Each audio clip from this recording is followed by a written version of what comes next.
What's cracking, everybody, and welcome back to Kraken R&R. And yes, I'm aware this is a little bit different than the normal R&Rs we're used to, as I said at the end of the last one. I'm on the road with the team here for these last 3 games in the New York, New Jersey area, including this first one, which was a good game for the Kraken. Turns out that Vince Dunn guy is pretty good at hockey. Who knew? As the Kraken here in their second game of the road trip after starting out things well in Carolina in that first game, their first win in Carolina in franchise history, come out to the island where they have won before. The first actual franchise shutout was here on the island against the Islanders, Philip Grubauer winning that one 3-0. But the Kraken in this one, while they did get close to the shutout and maybe would have had it if it wasn't for some late game suddenly showing up to play from the Islanders after the arena was already mostly empty, Joey doesn't get the shutout, but the Kraken, for the second game in a row, they show up on time and get on the board early as Vince Dunn, the puck cycling in the offensive end, fires a puck on net. And, well, he actually didn't put this one quite on net. It was going a bit wide. This is definitely a shot pass from Dunn looking for a tip in the middle, and that's what he gets from Cartier. It finds the back of the net off the redirect. The Kraken, 3 minutes in, already have the lead. So starting off much like they did in Carolina, and it's a lead that they would expand on late in the first as once again it's Vince Dunn with the puck, this time on the power play, where things have been a struggle for the Kraken on the power play. They did get the 2 power play goals from Shane Wright in the first game against the Sharks, but aside from that, they haven't had a power play goal since the 12th of November. Though that definitely changed in this game tonight as they get their first power play goal of the night here with Vince Dunn firing yet another puck wide of the net looking for another redirect in front of it. This time it's Bjorkstrand with his stick on the ice. Off Bjorkstrand and into it. After that first unit spent, I think, pretty much the entire power play out on the ice, the Islanders never even able to get a clear on that first Kraken power play, and while it took them a while to make it count, they do eventually do so to take that 2-0 lead. So Dunn with primary assists on both of the 2 Kraken goals, and while one was on the power play, they look pretty similar with Cartier and Bjorkstrand scoring them. And I gotta say, with the Kraken power play here real quick, while they do score twice on the night, they'll score another time here coming up in the second period. They go 2 for 2 on the power play. I mean, hopefully it turns into something that they can build on going forward, but the Islanders' penalty kill was absolutely brutal. Playing the way that they did in this game, I don't know how that's not the worst penalty kill in the NHL. They were giving the Kraken all the time and space that they could possibly want to pass the puck around the outside and kind of just daring them to try to score and take away the middle of the ice, just saying you're not going to pass it into the middle, try to score from the outside. And while the Kraken found a couple of gaps to at least get the redirect with the shot towards the middle of the ice. There was times, especially on the first power play, where it almost looked like the Kraken were playing 5-on-3. The Islanders just looked like they were willing to give the Kraken all of the time that they wanted outside the slot. Dunn's heroics were not over after the first period, though, starting out the second period once again at 5-on-5. This time, Dunn just decides he's going to do it all himself.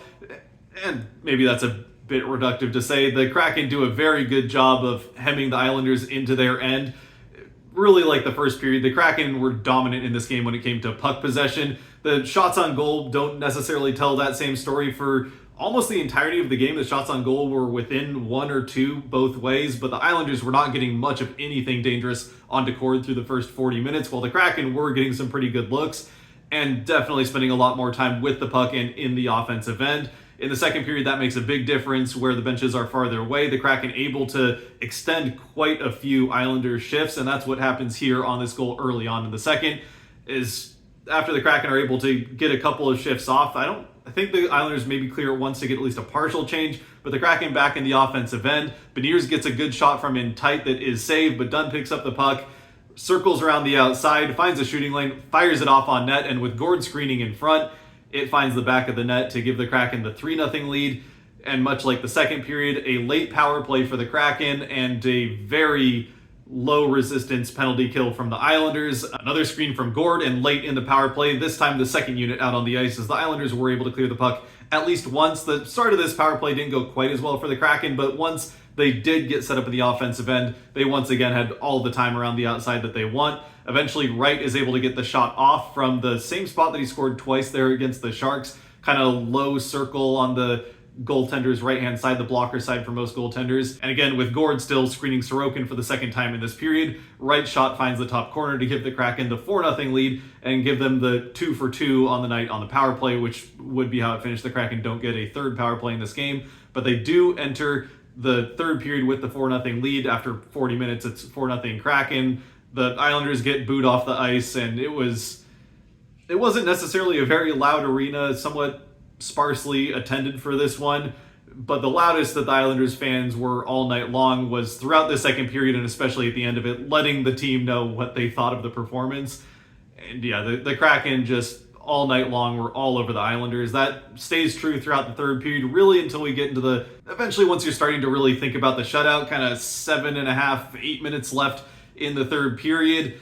The Islanders finally show up and get one good shift where they are able to pin the Kraken into their end after a 2-on-1 rush that Winterton and Beniers had, as Gord spent most of the third period on the bench. It sounded like it was a precautionary thing. He got banged up at some point early on in the third and did not return to the game. He did stay on the bench the entire time. I noticed he was standing up on the bench quite a bit and didn't look like he was necessarily in a lot of pain. But again, you're up 4-0 late in the third period. There's no need to throw a guy that's a little bit banged up out there and potentially make things worse, especially with the second half of a back-to-back coming up the next day. So the Kraken play things safe with Gord, keep him on the bench the rest of the game from sometime kind of 3 or 4 minutes here into the third period, which does mean that Winterton then gets a double shift up there with Beniers' line with Schwartz. So that 2-on-1, it's one that you really want to see Winterton take the shot on. Instead, he tries to force a pass through to Beniers.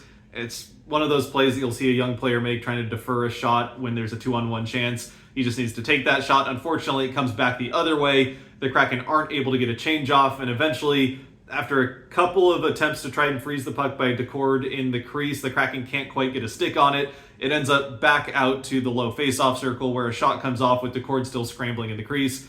It goes off of him into the back of the net to break up the shutout. And then not long after, the Islanders, with still over 6 minutes left in the game, go empty net, which there was some excitement there, I think, at least at the start of it for Kraken fans. You got 6 minutes potentially of empty net for Decord to try to get that first goal of his career. We know it's coming eventually. And there was one spot where I think he had the chance and was thinking about it, but the puck kind of just took too long to get to him there behind the net. It was bouncing on him a little bit, so you could see him kind of eye the net, but realize that he wasn't going to have a good chance at it, so he ends up passing it off. Eventually, the Islanders do end up scoring with the 6-on-5 with still about 4.5 minutes left in the game. So now it's 4-2, 4.5 minutes left. It made this feel a little bit more nerve-wracking there towards the end than it necessarily needed to. I mean, I wasn't nervous. I was never nervous, right? You know, it was in hand the whole time, right? We were all feeling perfectly good about where we were at. Thankfully, though, the Kraken do eventually hit the empty net on a very nice hustle play by Jaden Schwartz to beat an Islanders player back to a puck that was going down into their end. It was never going to get to the net, but Schwartz is able to get to that puck first as the Islanders player had a step on him through the neutral zone, but Schwartz is able to get to it just in time to get his stick on it and shove it the rest of the way into the empty net to make it 5-2. The Islanders would put, at that point, it was Hogberg back in the net as Sorokin wouldn't play the third period. But the Kraken are able to seal away that 5-2 win. Couple of chances either way in the final couple minutes, but doesn't amount to much. So a great game from the Kraken, building off that game in Carolina. So far 2-0 on the road trip, getting back to NHL 500. Hopefully they can keep that going in the second half of the back-to-back tomorrow in New Jersey. The second half of back-to-backs have not been great for them so far this season. The first three of them, which were all, as it happens on Sundays, 2-0 losses. And then, well, we know how things went in the second half of the back-to-back against the Sharks. So hopefully this one against the Devils goes a little bit better. The Devils and Rangers, the next two games, are teams that are definitely playing a little bit better. Or at least the Rangers have a good record on the season. I suppose things aren't necessarily going exactly how the Rangers would want them to at the moment, so maybe the Kraken are getting them at a good time. That's the game on Sunday. But the Devils are definitely playing pretty well right now, so that'll be a tough test. As for the Kraken, though, in this game, a fantastic 60-minute effort. Really just the one bit disorganized shift there at the end of the third period that you see the 2-on-1 rush go one way, that comes up empty, it comes right back the other before you can get a change off, so you get some tired legs out there, and then just a puck doesn't find a stick when you need it to. And the Islanders do break up the shutout, but otherwise, fantastic 60-minute effort from the team. Once again, Vince Dunn driving the offense for this team. Only his third game back, and he's already making a huge difference that you can easily see on the ice, especially in the breakouts. I mean, obviously we see it in the offensive end in this one with the two primary assists that are both shot passes that are redirected in, and then the goal that he does pretty much all himself in the offensive end. But even in the breakouts, I mean, as Bilesman said after the game, the Kraken just spend a lot more time with the puck when Dunn is on the ice, and that was quite evident in this game as the Kraken spent a lot of time with the puck. Again, shots on goal look, I think the Islanders even outshoot the Kraken by the end of this one, but that has a lot to do with the 6-on-5 time that they spend at the end of the game, and for whatever reason, they were able to at least keep with the Kraken in shots on goal as the game went along. But yeah, danger of shot was well in the Kraken favor, and certainly possession time with the puck. Aside from that, Decord looked good in this game, his best game since that 3-game stretch against the Ducks and Sharks. He had a couple, maybe 3 more iffy starts here in the last couple. Even the last game against Carolina was not his best. There was a few that leaked through him. The Kraken were fortunately able to get to those first, or 2 of the 3 that leaked through him they were able to get to first. One of them does get past him into the net. One of them also led to the Mahura hand over the puck that led to the other Carolina goal. But this one, he looked a lot sharper, certainly reading the puck much better. There were a couple of good chances the Islanders did get off in that late part of the third period that Decord just read very well as a pass came from one side of the offensive end to the other, cross-seam passes that Decord saw coming all the way and was able to put himself in position to make those saves look easier than they really were, which is what we've been used to seeing from Decord so far this season. So he was back on form. Obviously, we'll be seeing Grubauer tomorrow in New Jersey. And then I would have to imagine we'll get Decord again against the Rangers. Finally, though, we'll close things out with the Kraken 3 stars. As always, brought to you by the patrons over on Patreon. If you do want to contribute to these Kraken 3 stars, especially when we have a game like this one where it is hard to necessarily pick between different guys. One of them is pretty obvious. The first one has got to be Vince Dunn. I mean, he has been getting better in, he's only 3 games back, but it is very evident how different this team plays offensively with Dunn in there, whether that's in the offensive end or, like I said earlier, with the breakouts. The Kraken, again, Bilesman said, spend a lot more time with the puck. Dunn just makes such a huge difference to this team's offensive abilities and getting out of their own end, which with Dunn missing was definitely a big problem for the team, getting out of their own end of the ice. Never mind what happens in the offensive end once they get there, just getting there had been more difficult for them. And Dunn is, even in just the 3 games that the Kraken have played since he came back, made a night and day difference for this team in the breakout and transition through the neutral zone. Second star, I think I'm going to go with Bjorkstrand. Even with a lot of players to choose from, I think the tiebreaker here can kind of just be the body of work that Bjorkstrand has put together over these last few games, even going into the frustrating 3-game losing streak against those beatable teams that the Kraken had.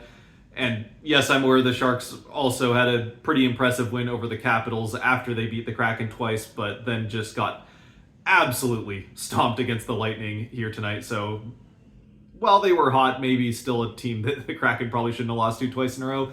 Even through those games, though, that line with Bjorkstrand, Tolvanen, and Wright has been creating chances and was really the one shining spot for the Kraken through those 3 games and has continued to play well since then. I want to say a 7-game point streaks for Bjorkstrand now. Either way, a long point streak for Bjorkstrand. I think maybe even dating all the way back to when he got scratched for a couple games or shortly thereafter. So he has looked like a different player since he got scratched. And honestly, Shane Wright, a similar story there. Ever since he got scratched for those 3 games, he has definitely figured something out, looks a lot more confident, is able to create plays a little bit more with the puck. He spends more time with the puck. One thing he talked about after getting scratched is that he didn't really realize how much time he had with it and was kind of rushing things a little bit, assuming that somebody was going to catch up to him and take the puck from him or something like that. But realizing he has a little bit more space, a little bit more time to do what he wants with the puck at the NHL level has definitely helped his game. So the 2 of those guys and Tolvanen really creating. Tolvanen also had a fantastic game. The third star, though, I think I'll go with Adam Larsson. He gets 2 assists on the game, and some of this is just because of what Dunn's creating. Both of Larsson's assists coming on the 5-on-5 goals to start the first and second period. The second one, he's the primary assist on Dunn's goal, as Beniers will get the secondary on that one. And then the first Dunn shot that Cartier tips in, Larsson also gets the assist there for basically passing it across the blue line. But that pairing showing why it's so good together. Larsson, very good in the defensive end, is able to shut things down and give Dunn and the rest of the team that confidence to start breaking things out aggressively the other way. And when you got offense going as well as it can in the offensive end, once Dunn gets them there, Larsson can contribute there with the assist and moving the puck around the outside for Dunn to eventually find that lane to shoot through. He also had a couple shots on goal himself. I mean, as far as other guys, Tolvanen had a great game. Again, I said Decord looks a lot more like the Decord we've been used to. Even in a second straight win, he definitely looked better than he did, I would say, in Carolina. And really, in a lot of ways, I think deserved the shutout. Just unfortunately, you get the one bad shift, and the Islanders desperate to get something on the board to appease what fans were left at that point in time. But yeah, let me know what you think down in the comment section below. If I missed anything, trying to put this together a little bit faster and maybe a little more scatterbrained than usual as we're figuring things out here on the road. The first R&R recorded on the road. Obviously, no jersey for this one, and that's not a comment on how the team played, I think, pretty clearly at this point. But yeah, just a little different setup. I was originally planning to record at UBS, but that didn't quite end up working out. So maybe one of these games we'll get an in-arena R&R for the first time. Maybe that'll happen tomorrow at Prudential. I think probably Madison Square Garden is where that's more likely to happen, but we'll see as it goes. Until next time, though, stay safe out there, be good to each other. God bless, and go Kraken.